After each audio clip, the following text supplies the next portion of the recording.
Good afternoon আমার প্রিয় দর্শক বন্ধুরা, তোমরা সবাই কেমন আছো? আশা করি ভালো আছো, সুস্থ আছো। আমিও খুব ভালো আছি। তো চলে এলাম তোমাদের সাথে নতুন আর একটা ভ্লগ নিয়ে। আর তোমরা তো প্রথমেই দেখতে পেলে যে কোথায় আসছি হসপিটালে ডাক্তার দেখাতে, আউটডোরে। তো আজকে ডাক্তারের কাছে এসে দেখছি যে ভেতরেও ভালোই ভিড়, তারপরে বাইরেও ভালোই কয়েকজন আছে দাঁড়িয়ে, তাদের নাম লেখানো অলরেডি কমপ্লিট হয়ে গেছে। তো আমরাই আর কি একটু লেট ছিলাম আর লেটে এসেছিলাম, আর লেটেও আমাদের অনেক লেটেও যেতে হয়েছে। তবে ভালো করে ডাক্তারটা দেখাতে পেরেছি, সমস্তটা ভালো করে খুলে বলতে পেরেছি। তো উনি সেই অনুযায়ী ওষুধ দিয়েছে, তো সেটা নিয়েই আর কি বাড়ি যাচ্ছি। আর ভীষণ শরীর খারাপ, তো তোমাদেরকে বলবো সবটা। তবে প্রেশার ভীষণ পরিমাণে লো, প্রেশার উঠছেই না। এটা তো বেশিরভাগ থাকেই যে মাথা ঘোরানো, একটুখানি বসে কাজ করছো তারপরে হট করে উঠলে তরবর করে তো কাজ করতে হয় না, তো উঠছো তখন হঠাৎ করে মাথাটা তোমার ঘুরিয়ে গেল। তো এরকমই আরও বিভিন্ন সমস্যা, বড় সমস্যাও হয়তো হতে পারে শরীরে, আমার হয়তো কোনো রোগ বাসা বাঁধতেও পারে। তো যাই হোক, ওখান থেকে চলে এসেছি। আমার নিজের একটু মনে হলো যে একটু দই খাবো, তো ছেলের জন্য মিষ্টি নিয়ে এসেছি। এটা মেনলি ছেলের জন্য, আমাদের জন্য বলতে পারো, বাট বাবুই একটু মিষ্টি একটু বেশি খেতে চায়। তো ওকে এখন আর টিফিনে বিস্কুট কিছু দিতে চাই না, মানে গজা কিনে রেখেছি আর বেকারির দোকানের, আর মিষ্টি বা এটা সেটা বিস্কিটটা দিতে চাই না। খুব গ্যাস অ্যাসিড এগুলো হয়ে যায় বাচ্চাদের, তার উপর আবার জল খায় না। তো বিভিন্ন সমস্যার জন্য আমি ভাবলাম যে থাক, এগুলো দেবো না, মিষ্টি দেবো। বলো। হ্যাঁ লিখো। না উপরের না, এগুলো লিখো। এটা বাহ, হট মানে পট মানে কট মানে খাট, হট মানে গরম, এগুলো এখান থেকে লিখো, এখান থেকে বেশি ফাঁকা দিও না। আমার কোনো শরীর টরীর খারাপ হলে কিন্তু বড়মশাই আগাগোড়াই যদি একটু বাড়াবাড়ি হয়ে যায়, তো ও কিন্তু অনেক কাজ করে দেয়। সত্যি বলতে বলবো না মিথ্যে কথা, মাঝে মাঝে খুব আলসেমি করতে চায় না যখন আমি ভালো থাকি, কিন্তু যখন আমি খারাপ থাকি তখন কিন্তু সম্পূর্ণটা দিয়ে কিন্তু আমাকে অনেক সহযোগিতা করে। তো আজকে একদম শরীর ভালো নেই, সকাল থেকে কোনো রকম কোনো ভ্লগ তোমাদের সাথে শেয়ার করতে একদমই পারিনি। কারণ সকাল মানে আগের দিন একটু ঘরের কাজ করেছিলাম, তো ওপরের কাজ যেহেতু সমস্ত নোংরা হয়ে রয়েছে, তো ঘরের কাজ আর কি করেছিলাম। ঘরের কাজ করার ফলে মানে পুরো ঘরটা যেহেতু সিমেন্টে ভর্তি হয়ে আছে, মানে কালার যে রংটা করেছে আর কি, এমনি যে নিচে আমরা কোনো টাইলস বা প্লেট কিছু বসাইনি, তোমাদেরকে আগেই বলেছি বিশেষ কারণের জন্য। তো সেখানে যখন লাল আর কালো দিয়ে রং করা আছে, তো রং করার ফলে সেইখানটায় এমন হয়েছে, মানে ওই কাজ ছাড়ার পরে আরও অন্যান্য কাজ করছে, তো সিমেন্টের বস্তা রেখেছে, তো পুরো নোংরা হয়ে গেছে। আর তারপরে রান্নাঘরের কাজ হচ্ছিল, তো ওই করে মানে জায়গায় সিমেন্টের পুরো দলা হয়ে গেছে। আর আমার মনে হয় যে কাজ একদম ভালো লাগে না, আমার একদমই ভালো নয় কাজ। কারণ এর আগে বা নিচে যারা করেছিল বারান্দায়, তাদের কাজ অনেক সুন্দর ছিল, কিন্তু এবারকার যারা কাজ করেছে তাদের কাজ একদম ভালো নয়। দেখে তোমার মনে পোষাবে না যে এরা এত বাজে কাজ করেছে। কি করব আর, তাদের কাজ দেখে পছন্দ না হলেও কিছু করার নেই, কাকে কি বলবে, হয়ে গেছে যেহেতু এখন আর কি। তো সেগুলোকে মানে বালতি জল এনে প্রথমে মোছা শুরু করেছিলাম, ওই খুঁটরি সব তুললাম, প্রথমে মোছা শুরু করেছিলাম। মোছার পরে দেখলাম যে মুছে হচ্ছে না, ঝাঁটা নিয়ে এসে বালতি জল করে ঝাঁট দিয়ে আর কি করেছিলাম। তো যাই হোক, তখন একটু গা হাতটা ব্যথা হয়েছিল। তারপরে মানে 4টে ঘর, বারান্দা টারান্দা যা ছিল, মানে জল জমা ছিল, জলগুলোকে ঝাঁটিয়ে ফেলে আবার জল দিয়ে ধুয়ে আবার জল দেওয়া হয়েছে। গ্রিলগুলোতে যেহেতু কাজ হয়েছে, গ্রিলগুলোতে পুরো সিমেন্টের চাকলাগুলো বসে গেছে নিচে যেখানে কাজ হয়েছে, তো সেগুলোকে পরিষ্কার করতে হচ্ছে। প্রচণ্ড কাজের চাপও আছে। তো যাই হোক, ওই করে একটু শরীরটা খারাপ লাগছিল। বাট আজকে উঠেই আর কি,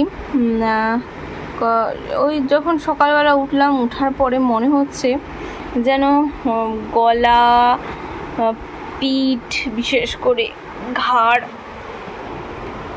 হাত পা সমস্ত এত যন্ত্রণা করছে, এত ব্যথা করছে। তার উপরে আমার তো পেটের প্রবলেম রয়েছে। কেন পেটে এত জ্বালা জ্বালা করে সেটাই তো বুঝতে পারছি না। আর বমি বমি, প্রচুর বমি বমি ভাব হচ্ছে, কিন্তু বমি আমার হচ্ছে না। তো এই ভেবে নিয়ে গেলাম। তো ডক্টর দেখানোর পরে ডক্টর এর আগেও আমাকে বলেছিল, এবার আমার বলেছে যে তোমার অ্যানিমিয়া হওয়ার খুব সম্ভাবনা আছে, টেস্ট করতে দিয়েছে। আর আমি বললাম যে অ্যানিমিয়া মানে এগুলো বুঝলাম, কিন্তু আমার পেটের কেন এত সমস্যা হচ্ছে। তো উনি সব কিছু দেখে পেটের কোথায় ব্যথা হচ্ছে না হচ্ছে সমস্ত কিছু চেক করে উনি বললেন যে সেরকম হয়তো অসুবিধা হবে না খুব বড় সড়ো, কিন্তু একবার একটুখানি ছবিটা করিয়ে নিলে, যে পেটে যেহেতু মানে দপদপ করছে পেটের ভেতরে, স্টোন হওয়ার সম্ভাবনা আছে। তো এই কথা বলছিল। এবার যাব, অবশ্যই ছবি করিয়ে নিয়ে আসবো। আর আমাদের এক সমস্যা হয়ে যায়, কারণ ডক্টর দেখাতে যাও, ছবি করাতে যাও, মানে কোনো রিপোর্ট করাতে যাও, সারা দিন তোমাকে বসে থাকতে হবে এখানে। এই যে ডাক্তার দেখাতে গিয়েছি বিকেল 5টা-10-এর দিকে বের হয়েছি, এই একটু আগে আসলাম। কি বলবো, ভীষণ মানে অনেকক্ষণ বসে থাকছি, আর কিছু খাইনি। আর ডাক্তার বলছে টাইম টু টাইম খাওয়া, খালি পেটে থাকা যাবে না। আর আমার অভ্যেস সকালবেলা আমার কিছু খেতে ইচ্ছে করে না, যদি চা তাও তো এখন কিছুই খাই না, শরীরটা খারাপ লাগে বলে। আর সকালবেলা উঠে এক কামড় বিস্কুটও খাই না, একদম 11টার সময় বাবুদের ওদেরকে পাঠিয়ে দিয়ে তারপরে ভাত খাই যেহেতু। তো আমার কিন্তু ওজনটা গেইন হওয়ারও মানে কারণ আছে, মানে কি খেয়ে হয়তো গেইন মানে ওজনটা বাড়ে। তো আমার বিভিন্ন একটু সমস্যা হয়ে যাচ্ছে, যার জন্য ওজনটা তুমি না খেলেও মানে বেড়ে যাচ্ছে আর কি। তাই ভাবে যে বাবু হওয়ার আগে একরকম ছিল শরীরটা, তখন হয়তো একটু মাথা যন্ত্রণা করতো, আমার একটু চোখের সমস্যা আছে যার জন্য চশমাটা নেওয়া। কিন্তু বাবু হওয়ার পর সত্যি কথা বলতে, মেয়েদের একটা বাচ্চা হওয়ার পরে শরীরে কত ধরনের যে ঘাটতি দেখা দেয়, মানে কি বলবো, সেটা বলার মতো না। সে একটা আলাদাই জীবন চলে আসে। এটা ছেলেদেরকে বোঝালেও হয়তো বুঝবে না তারা, কারণ তারা বলে এই সমস্যা, শুধু ডাক্তার দেখানো অসুবিধা নেই, কিন্তু যদি রোগের কথা বলো তাহলে কত ধরনের সমস্যার কথা বলে দেবে, যে তোমাদের একটার পর একটা হতেই থাকে। তুমি লিখেছো কি? পুরোটা লিখেছো? 1, 2, 3 ছক পুরো ওই নাট পর্যন্ত লিখতে হয়, বাদাম। দেখি আমি, দেখাও সব। ছেলেকে লিখতে দিয়েছিলাম, এবার ও বলছে লিখে নিয়েছি। আর ওর বাবা ওদিকে একটু মানে খাবারটা বানাচ্ছে, আর দইটা এনেছিলাম সেটা দিয়ে আমি মুড়ি খেয়েছি। আমার শরীর এতটাই খারাপ, আমি ওখানে বসে আছি, মানে আমার পেটে মানে আগুনের মতো জ্বলছে, আর খাইনি, মানে এত বমি পাচ্ছে আমার ওখানে বসে বসে। আমি এই যে দেখতে পাচ্ছ এটা লেখা, এটা আমি লিখেছিলাম কেন জানো, ডাক্তার দেখাতে যাব, জামাটা আমার পরেছি, তারপরে বসে বসে ভাবছি আমার যা সমস্যা আছে অন্তত বলবো। আর হ্যাঁ, ডাক্তারটা তোমার সমস্যা 10 মিনিট হোক তোমাকে ধরে শুনে তারপরে করবে, তো সময় লাগে। আর ডাক্তারটা অ্যাভেলেবল থাকে আর কি, সকাল বিকেল বসে। কি ওখানে কি ঢুকিয়েছো? পেন্সিল ঢুকালে? কি ওখানে কি ওটা দেখি? কিছু নেই, ওটা ওরকমই, তুমি লিখো, আমি দেখবো এখনই। শুধু ছটপট। আর ওখানে গেছে ডাক্তার দেখাতে, দেখি আমাকে দেখো, মানে এত সব বাচ্চা বসে আছে আর এর এত ছোটাছুটি। আর একটা কথা জানো তো, বাচ্চাদেরকে এখন খুব সাবধানে রাখবে। বাচ্চাদের কিন্তু এখন না প্রচণ্ড শরীর খারাপ হচ্ছে, পুরো হাই ফিভার 4-5 করে হচ্ছে। আর একটা বাচ্চার তো এতটাই শরীর খারাপ। আচ্ছা ঠিক আছে, একটা বাচ্চার এতটাই শরীর খারাপ দেখলাম, সে আমার পাশে বসেছে, আমিও মাথা ঝুঁকিয়ে বসে আছি।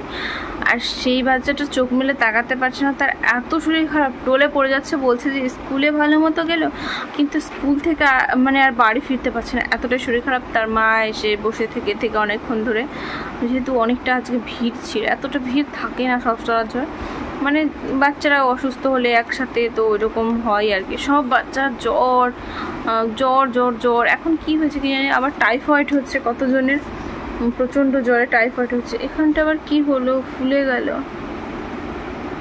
কত যে সমস্যা, এখানটা আবার ফুলে গেল। একটু বলো না, ভালো লাগছে না, বলো। ওইখানে রয়েছে, নিয়ে আসো, যাও যাও, ওইখানে রয়েছে, যেখানে চিরুনি থাকে ওখানে দেখো। সে ডাক্তারের ঘরে দেখেছে দুটো মার্কার, কালো রঙের মার্কার দেখেছে, সে ডাক্তারের কাছ থেকে নিয়ে আসবে। আমি বললাম চল, আমি কি ওইখানে নয়, ওই যে চিরুনি কোথায় থাকে, কাঁচি, তোমার ফোন ওখানে আছে, হাত বাড়াও। তো ওর বাবা যেহেতু একটু ঘুগনি বসিয়েছে, ঘুগনি ফেলেছিলাম, মটর ছেলে খাওয়ার জন্য খুব করছিল, জেদ করছিল, তো ঘুগনি আর ওটা নয়, ঘুগনি আর রুটি করবে আর কি। তো দেখা যাক, আপাতত আমি খেয়েছি, ডাক্তার তো খালি পেটে থাকতে না বলেছে, অনেক ঔষধ দিয়েছে, আর পারি না ওষুধগুলো খেতে। এখনও যেন কিরকম একটা বমি পাচ্ছে, মানে সকালবেলা খেতে বসেছি তবুও এমন খেতে এত পেট জ্বলছে, আমার মনে হচ্ছে বাড়িতে কেউ নেই, ওর বাবা নেই, আমার যদি কিছু একটা হয়ে যায়, এখন দেখার কেউ নেই, মানে কি বলবো। আর ওটা কাজল, ভগবান তুই কি বলতো, এই একদম এত গভীর মার্কার ছেলেকে নিয়ে না কিছু করার জন্য। আমার এই যে দেখো, এই কাজলটাকে নিয়ে এসছে, বলছে এটা হচ্ছে মার্কার, ওইটা নয়, উপরে হাত বাড়ালে পাবে, দাঁড়াও আমি দিচ্ছি। তো সব বাচ্চাদেরকে ওই আমার একটু জল কম খাওয়ার জন্য হচ্ছে, আর এমনি অন্যান্য বাচ্চাদের কিন্তু দেখো, আমার ছেলেও আমি জানি যে জল কিন্তু খেতে চায় না, স্যারেরা ম্যামরা সবাই বলে যে জল খা, এগুলো কে কার কথা শুনে, জনে গিয়ে তার জল খাওয়ানো যায় না। তো একটু করে জল খায়, একদিন তো জলই খায় না, এত রাগ লাগে, খাবারটা খাচ্ছিস, জলটা কেন খাবি না বল। তো জলটা সত্যি নিজেদের খাওয়ানো খাওয়া খুব দরকার, আর বাচ্চাদের অন্তত স্কুলে যায় তো তাদেরকে জল একদম বোতলটা ফিনিশ করার খুব দরকার। তো সবাইকে বলে দেওয়াই ভালো আর কি, বাচ্চাদেরকে অন্তত যে না জলটা ফিনিশ করবি। তো যাই হোক, মার্কারটা নেবে, মার্কারটা তুলে নিয়ে আসি। কথা বলতে কষ্ট লাগছে, বাট আমি যেহেতু ভিডিও করছি সেজন্য বলছি, যাচ্ছি। হয়তো অনেকক্ষণ বক করলাম, আমি কিন্তু ফোনের সামনেই সারাদিন পরে এতটা কথা বলছি। তুমি দেখবে ডাক্তার দেখানোর আগে তোমার মনে অনেক কিছু থাকে, আমার কি বড় ধরনের রোগ হয়ে গেলো, তারপরে সবচেয়ে বেশি হচ্ছে আমার ছেলেটা আছে, ওর কথা ভাবলেই আমার চোখে জল চলে আসে। তো সেজন্য ডাক্তার দেখানোর পরে মনটা একটু হলো। যাই হোক, অনেক ধরনের হয়তো সমস্যা আছে, হয়তো স্টোন হয়ে গেছে, গল ব্লাডার এরকম হয়তো হতে পারে, বা গ্যাস্ট্রিক আলসার, অনেক কিছু হতে পারে। তো বর আমার একদম তেল ছাড়া রান্না করেছে আজকে, তো এই খেয়ে শুয়ে পড়বো রাত্রিবেলা।